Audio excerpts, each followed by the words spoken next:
Hearts and minds this morning, as every time we meet together. The enemies that want to destroy us individually and us collectively are working overtime. So as we pray this morning, I would ask anyone who, with a like-minded spirit, let's just pray for strongholds to be broken in our lives individually, because revival starts with individuals and it spreads to the collective. So let's focus on us as individuals. We tend to look around and say, if only that person would, or if only this person would, or if only they would do this or that, or if they would stop, then everything would be okay. But let it begin in us. So as we go before the Lord this morning and start this day, let's reflect on what we've already been told. And are we being obedient in the things that the Holy Spirit has led us to do as individuals?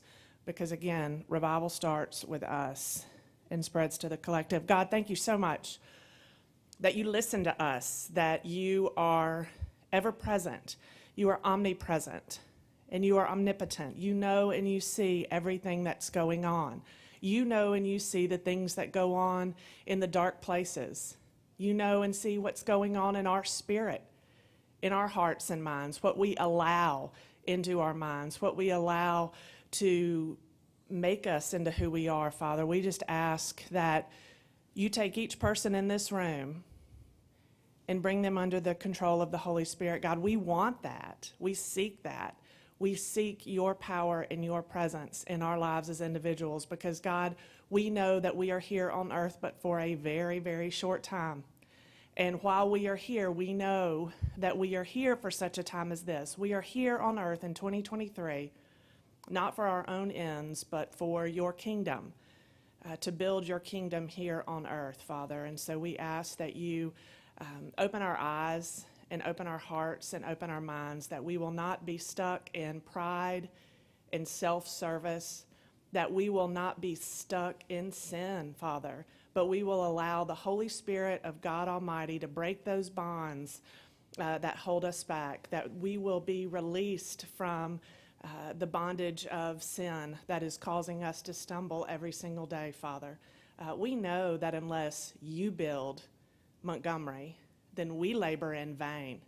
So, Father, we no longer want to labor in vain, but surrender to you, because we know that you are the way, the truth, and the life.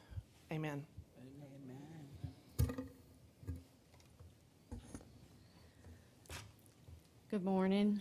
Our visitors today, I don't believe the sheriff is here, but Chief Murphy is here. County Administrator Kendall Anderson, County Attorney Michael Armistead, Attorneys Terri Reynolds and Susan Kennedy with Levitate Legal and Consulting, Public Affairs Specialist Leroy Frazier with the U.S. Small Business Administration, and Executive Director Ashley Ledbetter with the Montgomery Area Business Committee for the Arts. Also, now we'll go over the items to be considered during the formal session. We'll consider the sale of 2 Montgomery County Sheriff's Office vehicles to the Troy University Police Department. Consider a lease agreement with the Town of Pike Road for housing the Montgomery County Extension Office. Consider county tax levies for the tax year commencing October 1, 2022, and for each tax year thereafter. Consider 2023 county employee blood drives. Consider authorization of a travel allowance for the county attorney.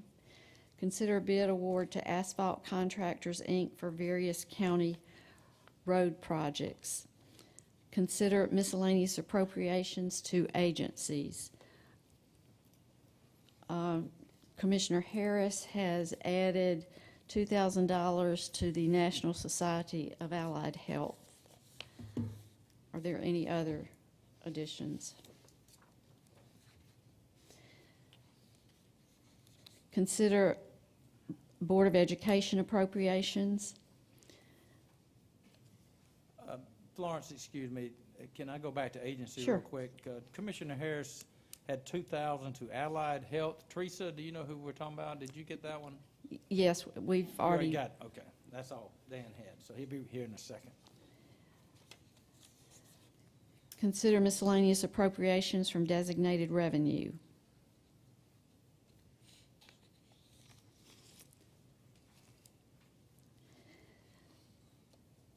Consider position fill request for the detention facility for a corrections officer trainee, an inmate grievance disciplinary clerk, and an administrative support specialist.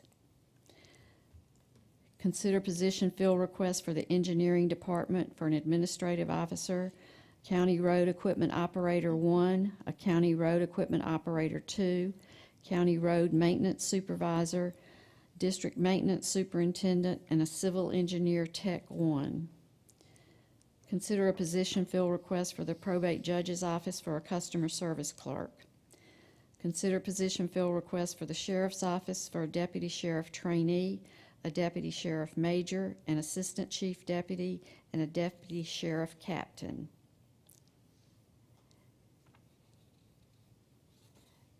Consider travel training requests for the detention facility, engineering, probate, the youth detention facility, and the juvenile court. That's all. Mr. Chairman. Yes, excuse sir. me, I know we're somewhat out of procedures this morning. But in any event, I wanted to ask about the lease agreement between Pike Road and Montgomery, the extension service. There was some concern as to whether or not we were paying a fair market value per square foot. Was that question ever answered? Yes, sir. Mr. Armstead, our attorney, he's got the information for us. All right, well, the only comparison I could come up with is currently, the commission has a lease agreement with Pike Road for the Montgomery County Public Library. The square footage at the library is roughly 5,135 square feet, as opposed to 5,200 square feet for the extension office. So in comparison, the monthly payment for the library is $5,135. Excuse me, let me take that back. The annual payment for the library is $74,458. For the extension, the annual payment will be $71,950. So roughly the same square footage and about $3,000 difference on an annual basis. That's the only thing that I could compare it to that we actually participate in. Is that the same as we're paying for the current facility? The on current Atlanta Highway? facility is, at the Atlanta Highway location, is 7,200 square feet, so it's 2,000 more square feet. The annual payment for that will reflect the same payment that would be paid to the extension office at $71,950. The big difference is you're looking at approximately 6.5 acres plus a covered arena that could be used for extension shows such as cattle shows, any of the things that people participate in through the extension office. There is no outdoor square footage at the Atlanta Highway location, and you're looking at a covered arena and about approximately 6.5 acres that you could utilize.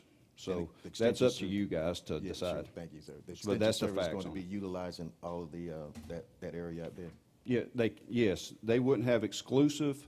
If Pike Road at some point had something going on, they would use it, and then they would work in cooperation with each other, but it would be available for the extension service to utilize. And a couple more questions, Mr. Chairman. Yeah, sure. The, is there a mortgage? Do you know whether or not Pike Road is current? I have no idea.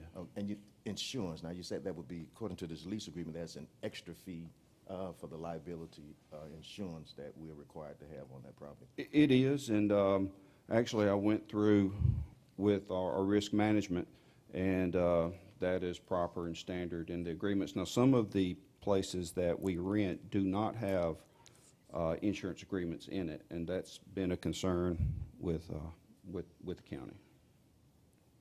So the insurance coverage, I guess they currently have insurance on the property, town of Pike Road, and we're going to. Oh, I'm sure they are do we have taking some. over that? We're having to pay for that? How No, much this is would that? be insuring for In the addition. county. How much is that, do we know? I don't know. Because that's not included in the price for the No, lease. what, at that point in time, if the commission chose to go with this lease, then they would have to shop around to find out the best deal for the county. Okay, one last question. That's a space that Pike Road wants to use from time to time. Yes, in there's that a building. classroom. If you go on the northwesterly part, there's a classroom. If they used it from time to time in the agreement, they would have to give 24 hours notice to the county, so the county, or excuse me, to the extension service, so the extension service could make arrangements. There's also in the northeastern corner of the building itself, there's a concession stand that they use for the ballparks and a concession stand that they use for the arena. Now, that is, can be accessed from the outside, and once again, they have to give notice to the extension office. I've discussed this with Mr. Smitherman. He does not see that as being a problem. Do we have the liability, Montgomery County has the liability when Pike Road is using it for their own welfare? Well, Pike, like I said, Pike Road would have their own insurance. And then, you know, anybody can sue anybody for anything. But if they are fully covered and the commission is fully covered, I think that everything would be. Do we have a whole harmless that covers that? Yes, in there is indemnification clauses on both sides, For their liability? and ours. As well as ours? Yes, sir. You okay? Thanks, sir. Thank you. All right,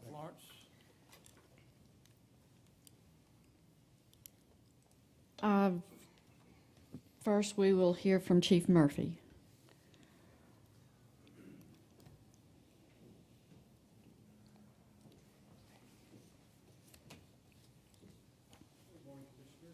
Good morning, Commissioners. Good morning. Sheriff Cunningham is at the Alabama Sheriff's Association Conference. I know this is the second commission meeting he's missed, but he does send his regrets. Beginning to think he doesn't like us anymore. Not at all. He loves y'all. Sheriff Billy Jones from Perry County has expressed an interest in purchasing 2 decommissioned cars from the sheriff's office, so we're seeking approval from the commission for that. Any questions about that? Be next agenda. Thank you. Mr. Chairman, Yes. the waive root item, is that, No, this is not a waiver. No, but there is a waive rule item for a budget change. Yes, are you familiar with that? I Chief? am. I was curious about that. $1 million, and let me just say this first of all, maybe preface my statement. I understand security, I understand the risk for the personnel that's over there, but I'm just concerned about $1 million to redo the locks. It seems to me that should be been competitively bidded as opposed to allowing our current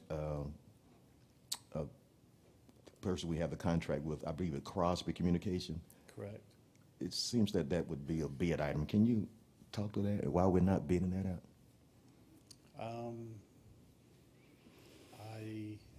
I believe that's a security item tied into the existing system, Yeah. and those items are exempt from the bid law. It's a retrofit type project. It is.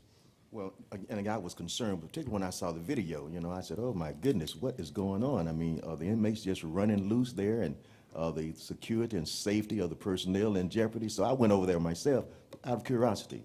And I wanted to, well, I was hoping to be, and not to question what we saw in the video, because I was wondering about the video, where were the security personnel with the video, when the video was being filmed or recorded, and if there was any potential risk in terms of their safety. And so I went over there. I wanted to see, was it that easy to actually manipulate one of those locks? And I had asked to be locked up in the holding cell, but I couldn't get anyone to do that, because I was really curious about whether or not it was that simple to manipulate one of those locks and jeopardize the security of the personnel over there.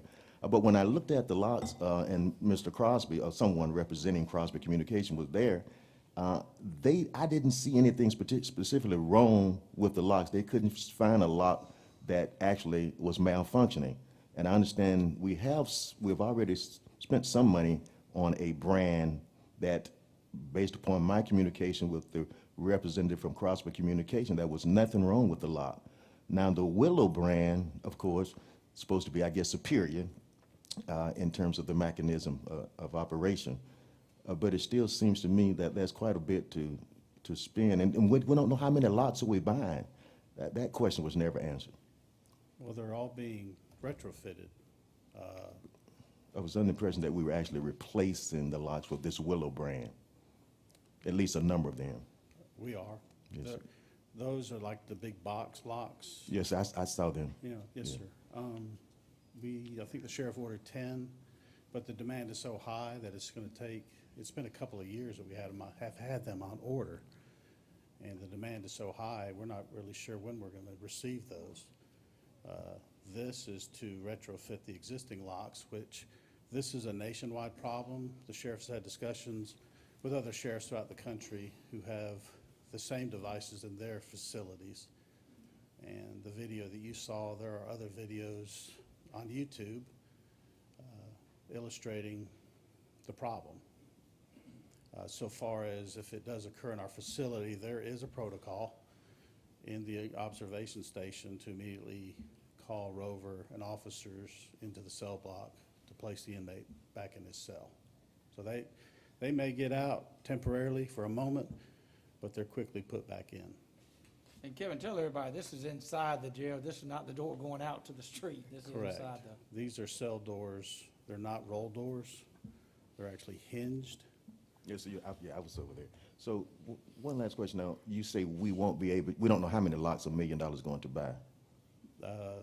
Crosby has a specific number that they're going to retrofit. And I was wondering if it could be a little bit more cost effective. These locks are manufactured in Decatur, Alabama, according to my research. So I was just wondering, it's going to be a markup, if Crosby getting a markup, or would it be more cost effective just to buy them directly from the manufacturer? I can't answer that question. All right, thank you, sir. I do know that this particular lock, jail, that part of the jail, jail 1, is 37 years old. Yes, sir. These locks, I've been here 8 years, they're constantly having to work on them. They're old, a lot of the parts are no longer available, and Crosby does the best they can in keeping them functioning properly. But as I said, the sheriff spoke to sheriffs all over the United States, and these particular locks are having the same issues in other facilities in other states and Chief. counties. Yes, sir. The state of the locks now pose an immediate danger to staff as well as inmates Yes, sir. with them getting out. And the locks that you're proposing to retrofit, with their state of the art, their best practice as we know it. The manufacturers told us that, yes, sir. This conversation actually came up last week with the United States Marshal Service. Yeah. I've had a conversation with the sheriff, and they're concerned. Yes, sir. The Marshal Service is concerned. He told me that he was called over and had to discuss that matter with them. They're concerned, and we're housing a substantial number of prisoners for them. Yes, sir. I think really the longer we take to address this problem, the more the exposure is for us. If something should happen up there and somebody should get hurt, inmate or staff. Yes, sir. And $1 million is not that much compared to what we've spent on pipes in that jail. So I don't really have any objection to waiving the rules and getting this thing done as quick as we can. Thank you, yes, sir. And the funding source, again, the funding source is 1/3 of it's coming from the state and 2/3 is coming from the revenue for housing for federal inmates. Correct. I do agree that we're spending quite a bit of money in other areas of the jail, and hopefully at some point we can talk about how do we do justice a little bit differently so that can be more cost effective. We need to call some type of round table to discuss that with professionals in law enforcement, as well as citizens, and as well as those family members of incarcerated people. How do we do this a little bit different, a little bit better? Because we'll definitely spend a lot of money to maintain old facilities. But I do want to say, and this is the last comment regarding that, there are an old mechanism in the jail in terms of lock, and then you all just purchased something relatively new, maybe not as sophisticated as the Willow, but there are some new locks there that I was shown that Crosby really didn't have a problem with. And I don't know if they're a little less expensive than the Willow brand or not, but there are some new locks in the jail. Just wanted to say that. And you do agree with that. We have some new lots. Yes, sir. Thank you. You know, the sheriff collaborates, and, you know, the power, the benefit of going to these national conferences and state conferences is the dialogue between other sheriffs and the experiences that they are seeing. And this is a national phenomenon. You know, any jail over 10 years old starts needing more and more maintenance. And as time goes on, the older the facility, the more maintenance it needs. And that's where we find ourselves with J1 now. It's 37 years old. And again, I don't need to tell the commissioners this. The maintenance issues seem to go up every year. And the locks, the doors, opening and shutting, over a period of 37 years, the wear and tear is obviously there. Thank you, Chief. Yes, sir. Thank you. Yeah, any objections to waiving rules? No objections? No. Next, we'll hear from Kendall Anderson. Good morning. We were alerted of a opportunity to apply, for the Alabama Recycling Fund through ADEM. These funds will be used to replace equipment in the RePower recycling facility. This opportunity was presented to us by the city of Montgomery because there is a need for new equipment at the RePower, and our current vendor, AmWaste, uses the RePower facility for recycling. The reason why we're asking for waived rules is because the grant application is on March 1st. No match. No match is required. How much is the grant for? $350,000. Any questions? Any objection to waiving rules on this item? No objections, okay. Next, we'll hear from County Attorney Michael Armistead regarding item number 2, waive rule item. Good morning again. I've got before you a resolution that would authorize the Montgomery County to join with the state and other local governments as participants in future opioid settlements. I'm sure you all recall that y'all have employed an attorney firm, Beasley Allen, to represent the county in the settlement of the statewide opioid litigation.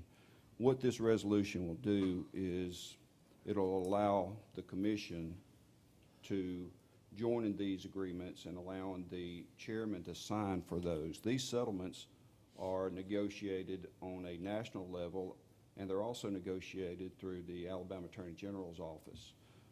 These settlements are not something that we can say we want to take or we don't want to take. It's either you take it and get the money, or you don't take it and you don't get the money. These are coming in at a pretty quick pace, and they have some hard deadlines. The reason I'm asking for this to be a waived rule item is because one of the deadlines is coming up, and it's going to be extremely close to our next formal session, our next commission meeting. And they wanted to get these in advance so they can get those sent in, and if there's any problem, then we could turn around and correct to make it conform to what's being required.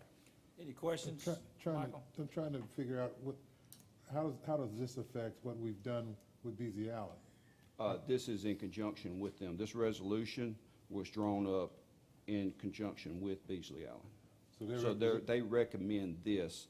And what I did last week is I went over to get caught up on exactly where we were in the opioid litigation. Right. And that's when he told me that we have a hard deadline, and we got together on this resolution to make sure that we meet all those deadlines.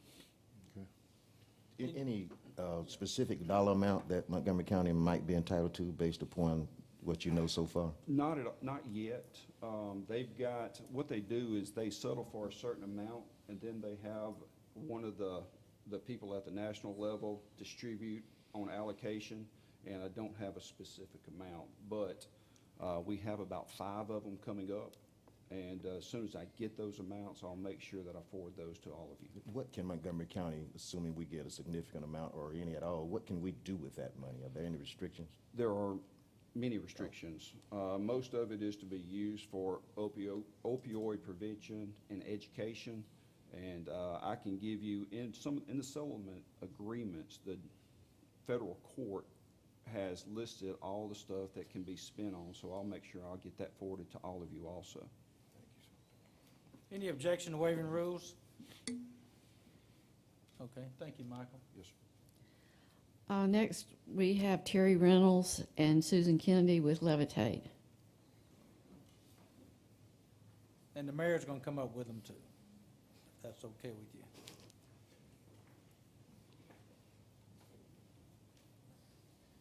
Good morning. Normally I'd be saying ladies first, but I think Terri wants me to get out of the way and take any shrapnel that may be had, but it's good to see everybody. Commissioner Walker, I think you're the only person I haven't spoken to. I got a chance to speak to everybody else, so good morning to all the commissioners.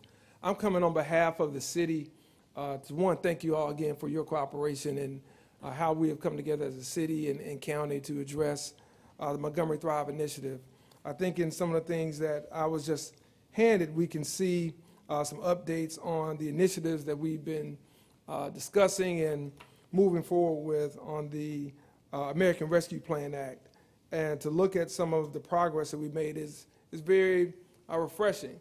But we know that there's more money that we want to get out of the federal hands and into the hands of our community here on the ground. One of the things that I think is very important, and I shared this with the city council at our last meeting, is that we move forward with this omnibus package and the phase 3 so that we can take into account the initiatives and projects that we have in there. We understand that not every council member, not every commissioner or the mayor agrees on every item in the project. But I do think that in phase 3, where we have additional money for sewer allocation as well as some other initiatives, it's an important opportunity for us. And I think it's more important, or as important, for us to keep the coalition building together, because what I don't want to see is there be a divide in terms of what the county is doing, what the city is doing.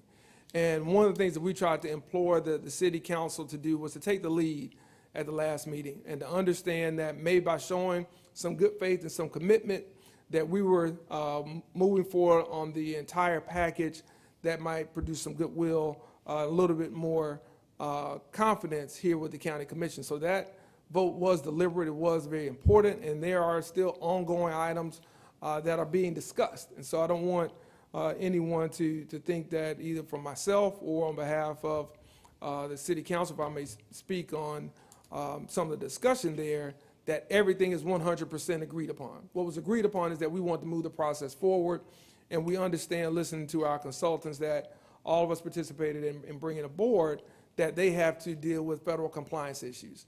And we understand that there's a challenge when anytime you're dealing with the federal bureaucracy, much like some would say there is at a local level. But nonetheless, I want to just ask for your support, and I want to ask for you all to vote on the phase 3 funding for the omnibus package as the city did in our last meeting. I think it's very, very important, and I want to make sure that we can try to keep what we have moving forward. And if there are individual projects or things that need further discussion, I think that we'll have time to do those as the RFPs are produced and as those initiatives are brought back before the city council as well as the county commission. So Chairman Singleton, Vice Chairman Sankey, I want to thank you all for your leadership, and I want to thank you for allowing me the opportunity to speak.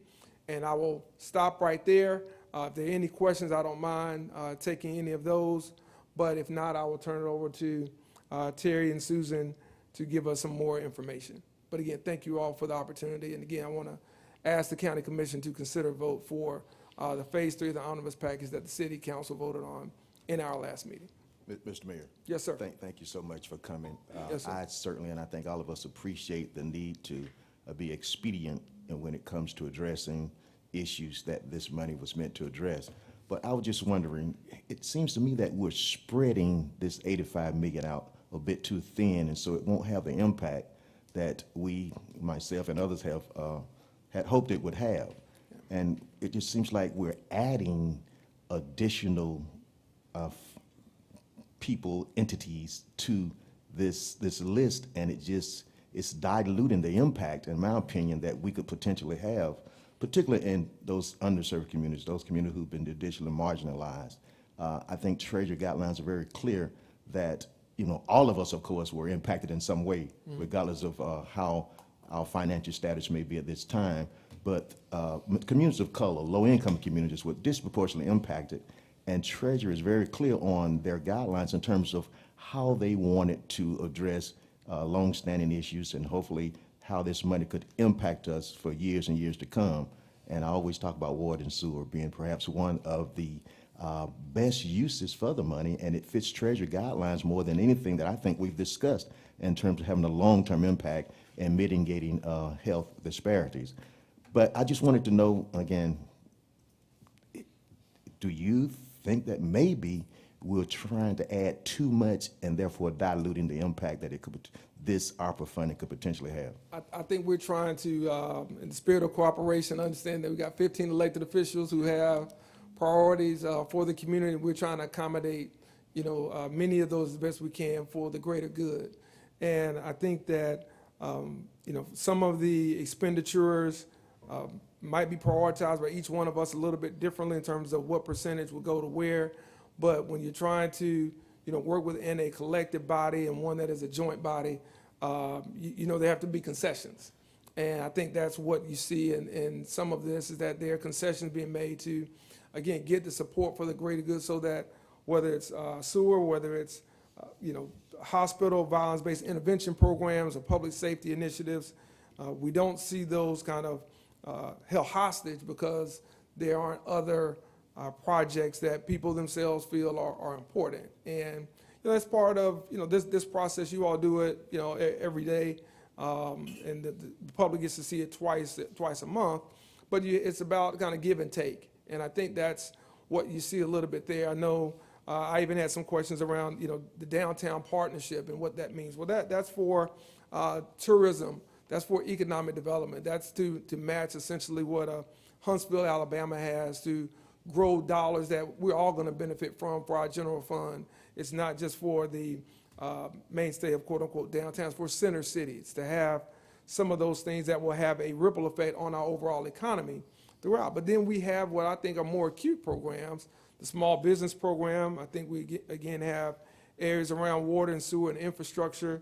We look at mental health. So we put it in some acute areas that are of need. And I think what we see in part of phase 3 are again maybe some opportunities to maybe put some seed funding down in some older facilities that bring in tax dollars to our city. So if you think about Patterson Field, Crampton Bowl, Garrett Coliseum, the rodeo, things along those lines, those are not the dollars that are needed. Doug and I sit on the Garrett Coliseum co-op. Garrett Coliseum needs a lot of work, but what we're trying to do is to keep it operable for the rodeo, for the fair, and for things that we have, because it's needed for not only our city, but for the region itself. And maybe there's another ask to go back to a big hometown company about maybe a joint partnership there. So, from my standpoint, you do run the risk anytime you have as many entities as we're trying to address here, whether it be the body-worn cameras or broadband assessment, critical home repair. You do run the risk if you don't put as much money as some would like, of saying that we're not putting enough. But I think part of it is to make sure that we are touching various needs, and that we are making sure that we aren't creating another level of bureaucracy, another level of delays that keep the money from getting to those in the community that we want to help. And so I know that was a long answer to what was a short question, but I don't want us to look at it as a zero-sum game here. If we give money here, then we're taking money from there. I think we're all trying to accommodate, the elected officials, both at the city and county, to make sure that somebody at each district, at each level, feels like, hey, I've got something in this, and thereby I can vote for the collective. Mr. Chairman, Yes, sir. I've heard the mayor and the questions back and forth, and I think we're missing a point here. I think that all of the things that was broad agreement on, we've agreed on, and nothing has changed. We've committed to mental health. We've committed to broadband. We've committed to the sewer systems. We've committed to law enforcement and taking care of them. The major problems, we committed to small business. These are things that were broadly agreed upon when the groups were together jointly. The issue here is that once we came together and broadly agreed upon a list of things to do, when the omnibus resolution came before us, it had some additional items on it that were not broadly agreed upon in that meeting. And I was seeing them, quite frankly, for the first time. Had never seen them added before. And quite frankly, I'm not going to support them today, tomorrow, or next week. It's not a matter of voting yes today to move all the other projects. We can move forward and not delay the other projects. Matter of fact, the other projects aren't being delayed. The RFPs are already out. Some of them we've already committed money to. The items specifically, and I'm perfectly willing to vote on the things that we've agreed on, but there are items on here, and my understanding of the guidelines, this money is not to be spent for any kind of economic development projects. So that's out of the question. This money is to be spent on people that were affected by the pandemic, and it's targeted specifically at low-income areas. But, you know, we had added, these are items that there was no broad agreement on, and this is what we should be talking about today. If the city wishes to spend money on these items, they're perfectly willing, and they can do that. There's absolutely no reason why we can't vote as a commission to vote on the things that we broadly agreed upon and to move forward with them. But item G, $1.2 million of downtown revitalization. Item F, $500,000 to Garrett Coliseum. Item H, $750,000 of Crampton Bowl. And then this vague item I, $5.5 million to Montgomery Thrive for competitive funding. And there was no broad agreement on these items. We can remove these items. I'm perfectly for the things that we agreed upon, helping the hospitals, helping law enforcement, helping mental health, things that are broadly going to affect, going to do the kinds of things that we intended for them to do. Those are the things that we've agreed. These are the things that were added for whatever reasons. If the city wishes, and they've already voted to do it, that's fine. But the things that we've agreed upon, let us vote on those. Last week, they pulled the sewers out. We voted on that individually. We can either vote on them individually, or we can omnibus that list that there's general agreement on, and we're not holding up anything. I talked with Terri this morning. That's not a matter of delaying anything happening by me taking this position. And my position is firm. Believe me, I've had some heavy duty pressure put on me to change my mind, but there's no way I'm going to tell you, I'm going to vote today that I want to spend money on Garrett Coliseum or downtown revitalization, and then later on, after you've done your RFPs and you tell me how much, they'll say, no, I don't think I'm for that project. That's not Dan Harris. If I'm not for it, I'm not for it, today or tomorrow. So my vote today is no, and if it should come up again, my vote is no. But I have no problem with the city pushing what they want to do through. I have no problem with that. But at this commission, we had nothing to do with that list. We didn't put those items on that list. At least I didn't, and nobody on this commission that I've talked to did. And they expect for us, I mean, I call it a bum rush, but whatever it is, we're not going to do it. But we're not going to hold up anything either. The things that they're broadly agreement on, hey, you got my vote. Let's get it done. Let's give them what they need to get the people that really need this stuff, and this stuff was intended to. Let's do what we need to do to get that done. Commissioner Harris, let me, if I can respond, and I will end. Yeah, because you got to be an HMMA. I do have to be an HMMA. Please give my regards. I couldn't be there. I will take the county's regards right out there. They're introducing their new vehicle today at Hyundai Motor Manufacturing, Alabama, at 10 o'clock. But I would just caution this, and I think it's something for all of us to consider again. I think that there are items or amounts in here that we all might equivocate over as it relates to should X go to this or that in certain projects. I would. The thing that I come to you all for is to try to keep the coalition together. And my concern is that if we take out one or two projects, which, you know, $500,000 or whatever the county's portion be for the Coliseum in the grand scheme of things is not, in my opinion, a large amount of money relative to the 80-something plus $1 million we have. My concern is that there's a domino effect in terms of what the city has done to support the county. And I'm gonna be specific. That's related to the $10 million line of credit drawdown that we have on Whitewater.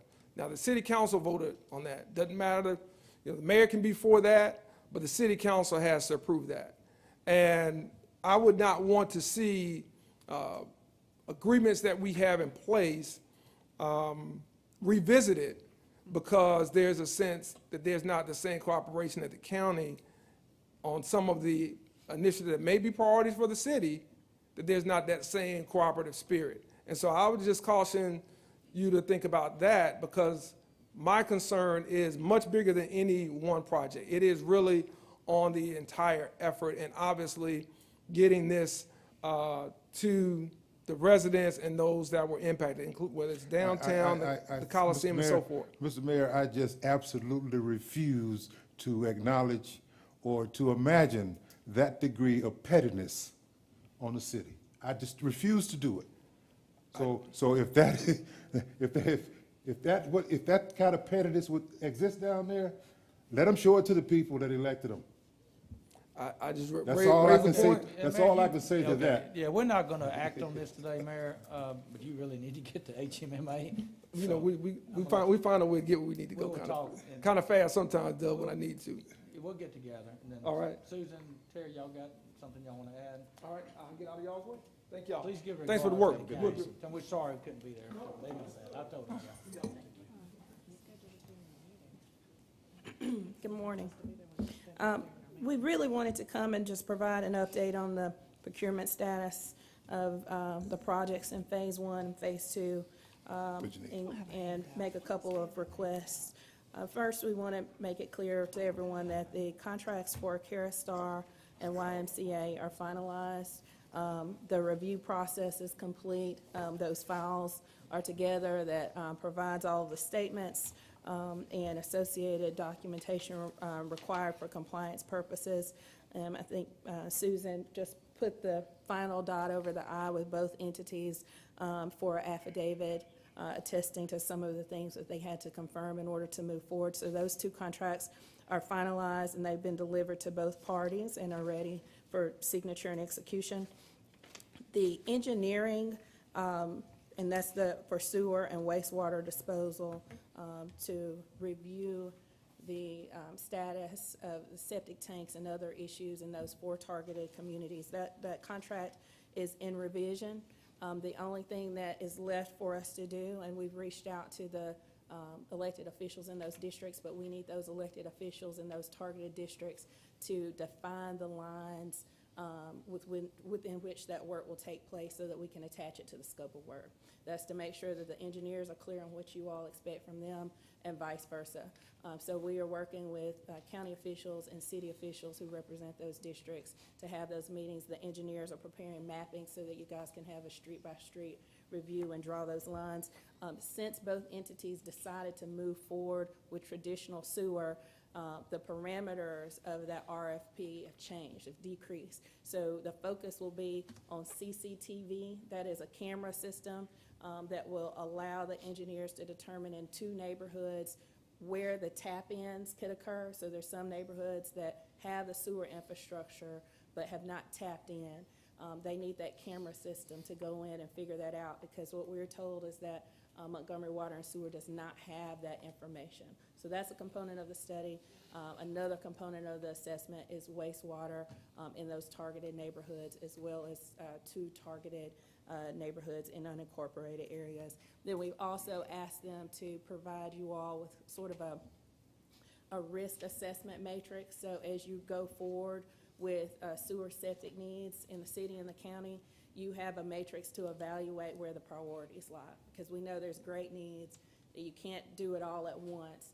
And so we believe that matrix will help you all in your future decision-making process. So we expect to have that meeting next week with elected officials to define those lines. And once that's done, that contract will be in a position to be executed. I will get that over to Ms. Cauthen and Chairman Singleton today. The contract is essentially in its final Terry, I form. think you included me in that, and I talked with Commissioner Moore Ziegler, and we got that straight. yeah, it's So- her line. So I apologize for including you, Commissioner Harris.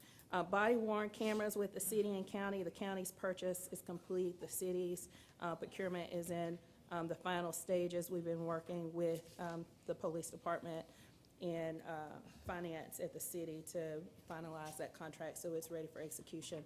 The hospital-based violence intervention program, as you all know, that RFP closed. The submitted proposals have been reviewed, and the interview with that vendor is scheduled for Friday. The city and the county both have individuals on that evaluation team. And what we have done as far as processes for programs like this, where there would be a sub-recipient agreement, once that interview process is started, we're performing compliance review on those selected vendors. The compliance for sub-recipients is pretty lengthy. We're pulling 990s, we're looking at previous programs, we're looking for debarment and suspension. So we have started that process on the hospital-based violence Terry, excuse me, intervention. on the Yes, sir. hospital-based, you says the vendor has been selected for any, Not selected for interview, has been, so selected for interview. That is not binding the city or the county to but anything. one person, right? There, yes, The number one choice in their opinion has been, Yes. y'all will vet them and then go to 2, 3 if it's needed. absolutely. Can you share who the vendor is? Can you? I will have the city provide that to you. Okay, that's fine. They handled that procurement. And I do want to make it clear on these programs, no contracts will be executed without you all having a final review. All right, what we talked with Chairman Singleton about is once these programs are rounded out as far as their framework, having another Montgomery Thrive meeting that's educational and purposes only. So before you come back for a vote, you hear what all the components are of these programs. So we're working to try and get that scheduled. We want to make sure those frameworks are fully framed out, and we're hoping to have that meeting with you guys sometime in mid-March. Critical home repair, the vendor interview and risk assessment process has begun. That is with the county. So if you have questions about that, you can talk with Ms. Cauthen and Mr. Anderson. So that vendor has been selected for interview, and we've already started the risk assessment there. Expect that, depending on what we find, we should be able to move forward within the next 4 weeks or so. Small business support, there's on the second round of interviews there, this is one with the city. The expectation is that there will likely be more than one vendor selected for that program, should the city and county opt to move forward with it. I saw the first draft of the presentation that is being put together on that today, and that will be included in a future education update meeting. And then finally, Terry, one more thing, I hate Yes. to interrupt you, No, but, you're fine. On each one of these critical home repair, small business support, at the end of the day, we can decide how much money goes to them, or if any money goes to them. So just say small business support, say the city said, okay, we wanna, there's 5 million that's out there. If the city says, we wanna give 5 million, and the county says, we wanna give 0, so each one of these, is still the option out there. We're not binding to anything by omnibus or anything else, right? No, Okay. that's absolutely right. And that's the same with the proposals in Phase 3. I think that That's there's correct. been some level of confusion throughout the process. These, approving the state, the Phase 3 just gives us all the go-ahead to put out our RFPs, get more gather more data. But we are far from concrete decisions on even Phase 1. I mean, we've made concrete decisions on 2 or 3. You've made concrete decisions Period. on 2, 3, then we will have, But just to clarify though, if you vote, if you omnibus something, and it's got a $5 million figure on it, and the RFPs go out, we're gonna spend $5 million on it, And these people do that work, and they put together a program to spend that kind of money. And then when it comes up, you only got $250,000 you want to spend. I don't want to be in that position. You know, if we're supporting a project, we say we're behind it, and we vote to send you forth with it, then we should be sincere with that vote, and at the end of the day, we're going to support it on the back end. I don't, yeah, I hear what you're agree, saying, yeah. but I only agree, you know, some things I might be interested in theory, but I don't have any facts. I don't know what it's gonna look like until we get some hard numbers and some real data, and we might find out it's really gonna cost this or it's really gonna cost that. Yeah, there are some things on the list that I'm out and out opposed to regardless of what I learn about it. But there are more things that I'm willing to look into. Yeah, I mean, And that's we're what not- this and we- process and- is, and- but I'm far and from, I'm ready for to agree moving to all of forward these with those things things. that you're talking about, Rhonda. Yeah. I'm for moving forward with those, but those things that I know, there's nobody's gonna convince me to spend this money, this Yeah. ARPA money on. I'm not saying we shouldn't spend any money on them, but this ARPA money on them, those things, no. And so what I'm proposing to do with the omnibus, and I still do, is to take those things off and let us vote on the things that there's general agreement on, and let's move forward with that. And are we delaying anything by doing that? I mean, no, it's this body's decision how you want to move forward. I would say from our perspective, you know, this money has to be obligated by the end of next year, and that sounds like a lot of time. It's not. All right, especially when we're potentially talking about large capital projects. All right, so we do, from our perspective, needs a charge so that we can go and start figuring out how to make your goals and objectives work. Yeah, but. And if I could, Commissioner, one thing that I would add on the proposals, I absolutely understand where you're coming from as a company that submits proposals. It's the worst feeling when you prepare a proposal and then they decide they're not gonna move forward with anything, but it is very common to put out an RFP. It might be, but And the language in those RFPs and in all of the letters that go out Yeah. for interviews and subsequent conversation makes it very clear that you are not committing to moving forward with the program. So I do think those vendors, they know what they're But there's signing up this, for. this is quite different. There are a lot of eyes on this, and there'll be a lot of people applying. But having said that, you know, the money that's going to be left over, you're talking about need to be allocated. I guarantee you, and believe me, there are projects that we've already committed to that are going to cost a little bit more than what we've got allocated, and that money is going to be spent. That's not an That's issue true. as far as That's I'm very concerned. true. It's not an issue. Very true. There are things that we really should be spending the money on and really need to do that we have underallocated. And some that And have we've, been and we've over-allocated. underallocated it to put this other stuff in here. Terry, And we so I'm- really I'm need to- with you. we need- If I could, just one Okay, more one more thing. thing. The broadband assessment contract, we had the final conversation with that vendor yesterday, and they are fine with the contract, so it is ready to execute. We had a good conversation with them about a focus on the county-wide surveillance system. So there was one change. We know that there's some areas in the unincorporated parts of the county that will need some of that surveillance, and we've had some conversations with Sheriff Cunningham about that and the city. So that one will be executed, or could be executed this week, Chairman Singleton. I will just add, What would very- stop that from being executed this week? ma'am? You said it could be executed this week. What would prevent it from being executed this week? What needs to happen for it to be executed this week? Chairman Singleton needs to break out his pen and write his name on it. Okay. Yeah, and Terry, I polled each of the commissioners, they've given me a list of things, priorities. I'm gonna comprise that, I apologize, I ain't got it to you yet, but I'm gonna comprise that. I think the city did an omnibus package, we can do an omnibus, it may not be as many riders on our bus as the city had on their omnibus, but I think we can put that together and give you something to move forward with, but we got 5 minutes to knock out a bunch of other things, so we'll get with you. If you have questions, we're available. I know, yeah, hang around, we got questions, so. Chairman, is there anything that you want on the next agenda, or it'll just be, Not yet, until we, all right?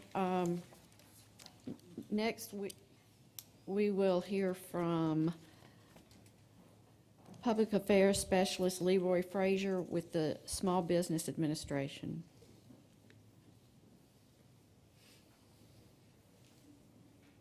Good morning, Commissioners. Good morning. I'm Leroy Frazier, Public Affairs Specialist with the United States Small Business Administration, Office of Disaster Recovery and Resilience. And we are here in Montgomery County in response to the tornadoes that took place in Alabama. Looking at the number of counties that have been impacted, it's almost half of the entire state of Alabama. Some of the counties were designated for physical disaster and economic injury for homeowners, renters, businesses, and nonprofit organizations.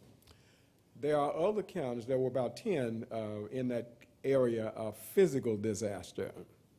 There were another 24 counties in Alabama that did not experience that level of physical disaster, but may have been economically injured. And as a result of that, the United States Small Business Administration, Office of Disaster Assistance, provide for those contiguous counties economic injury disaster loans. And these loans are made available to businesses and nonprofit organizations to assist them in moving forward. And we define economic injury as the inability to pay their ongoing and necessary expenses the way that they did before the disaster occurred.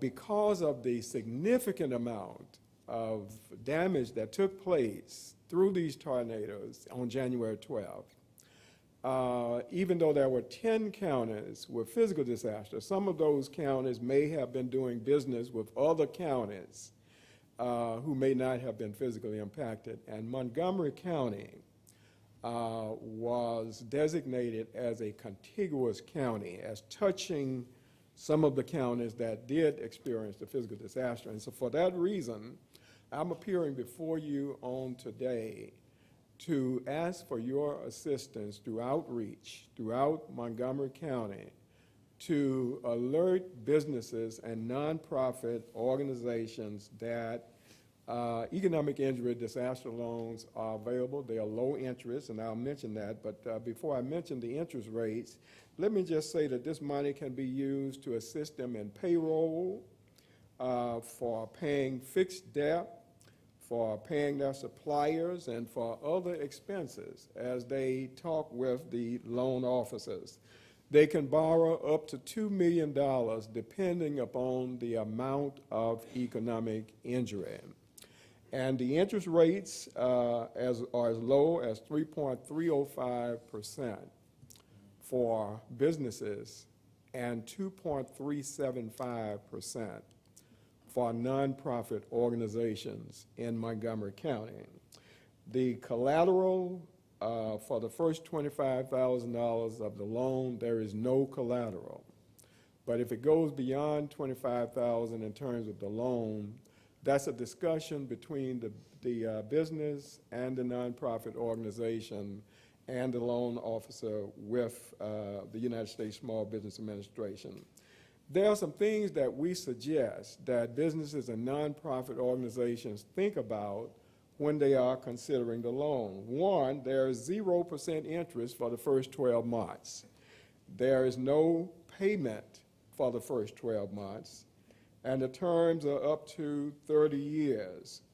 The loan officer will work with the businesses with a payment that fits their particular budget. There's no cost to apply, and there's no obligation for these businesses and nonprofit organizations to accept a loan, even if it is offered. There's no penalty for early repayment, and there's no need to wait for the insurance. FEMA, they would normally call the disaster assistance 1-800-621-3362. Or they can register online, disasterassistance.gov. I believe that's in the package that you might have with this information.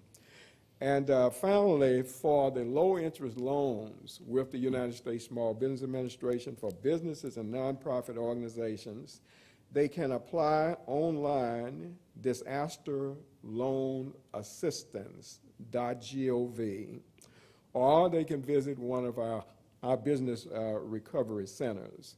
But the telephone number, if businesses would desire to have a paper application, they can call 1-800-659-2955, 1-800-659-2955. Let me repeat that, 1-800-659-2955. This application will include income, liability, and tax forms. The deadline for filing the application is October 16th. However, the United States Small Business Administration will be on the ground until March 16th, and I have been assigned to your county for whatever your needs are, and outreach to churches and to organizations and things of that sort. So if you have constituents that own businesses or whatever, I would suggest that you contact me. My telephone number is 404-695. Let me get my number. My number changed quite significantly. My number is 404-695-6628. I'm Leroy Frazier, 404-695-6628. Mr. Frazier, thank you You're welcome. for being here. I know the deadline is March 16th for personal or for physical property damage, but we will get that information out for you. Yes, absolutely. Thank you so much, and it's a pleasure. They'll reach out to you. Because I know you're going to have some questions, yeah. Sure. Yes, one thing, please. The SBA, when deciding to add these additional counties due to the damage that took place on January 12th, was this decided within the SBA, or did it come from a higher level? No, it started with your governor. Your governor immediately requested federal assistance applied to FEMA.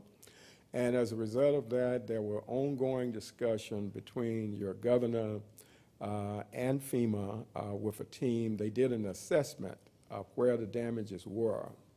And as a result of that, there's a threshold in terms of what can be labeled as physical disaster as far as the loans are concerned and what is just economic injury disaster. But there were a lot of collaborations. And for Alabama, with this declaration, it was probably the fastest approval from the United States government because we saw the damage that had taken place. So there was a lot of involvement. Yes, sir. And the reason I've asked you because there was another incident, tornado touchdown EF2 on November 30th of 2022. A mother and her son was crushed by a tree that fell on their trailer in North Montgomery. And up to this point, we have not been able to qualify for FEMA relief, SBA relief, or any other thing. So I wanted to know, is there any way to go back and even look at that community for disaster relief? That would certainly be a situation that can be looked at, but that would start with your governor. Your governor would have to initiate that, and they would go from that particular point. But it has to start with the governor of the state. Thank you, sir. Yeah, y'all need to get together, you and Isaiah. Y'all talk, y'all need to meet each other. I would be happy Yeah. to do so. I will communicate and get your telephone number, and we'll talk more. I am open to that, and I have been assigned to this county, so I will certainly do I that. look forward. Thanks, Mr. Thank you so much, and it's a pleasure being here. Thank you. Thank you, sir. Florence, let's buzz on through. We got Ashley, and then we got 2 or 3 items here. I think we'll get Correct. through them quickly. Ashley?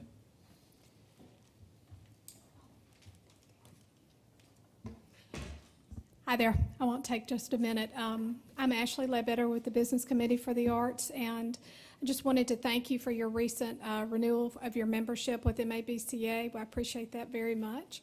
I wanted to present y'all, as you know, all the artwork here at the County Commission has either been installed and/or permanently on loan with the County Commission, and each year we bring a painting that we will hang in your places, in your offices, and this year's painting, it's a little heavy, it's on a board, is done by Kay Jacoby, and it's a quote by Archbishop Desmond Tutu, and We will be hanging this here. I know I need to get with Ken. He said we had some reorganization and I need to do some rehanging of some items. So we will be hanging this very soon here in the offices, and I just wanted to thank you all again. So thank you. Ashley. Appreciate that. All right, Florence, let's buzz through those next 3 or 4 we got, if we can. Item number 5 is to consider the district office lease for the office of U.S. Representative Terri Sewell. This is a lease that's renewed every term. Yep. Any questions on that? That'll be next agenda. Consider the county levies for alcohol licensing for 2023-2024. Any questions? That'll be next agenda. Consider payment of ex officio membership dues to the Montgomery Area Committee of 100 for Chairman Singleton. Mr. Chairman, will you be reporting on what you all do, what transpire on that committee? Because I hadn't heard from that committee in quite a while. Yeah, that's basically, they have. You don't have to do it now, just Yeah, wondering, would you be they have a updating? number of dinners, I think every other month or something, and I would love for some of y'all to attend. I attended a couple when Chairman Dean was in this role, and I'd love for somebody to attend for me sometime if they would. So that'll be next agenda. Consider a bid award to Montgomery Armored Car Service for armored car services for probate and tax and audit. Any discussion, any questions? That'll be next agenda. Consider changing the pay grade of mailroom and stores clerk from pay grade A03 to pay grade A04. We had asked personnel to look at that position. We were having trouble keeping that position filled, and they recommended that this pay grade change be made. No objection. No objection, okay.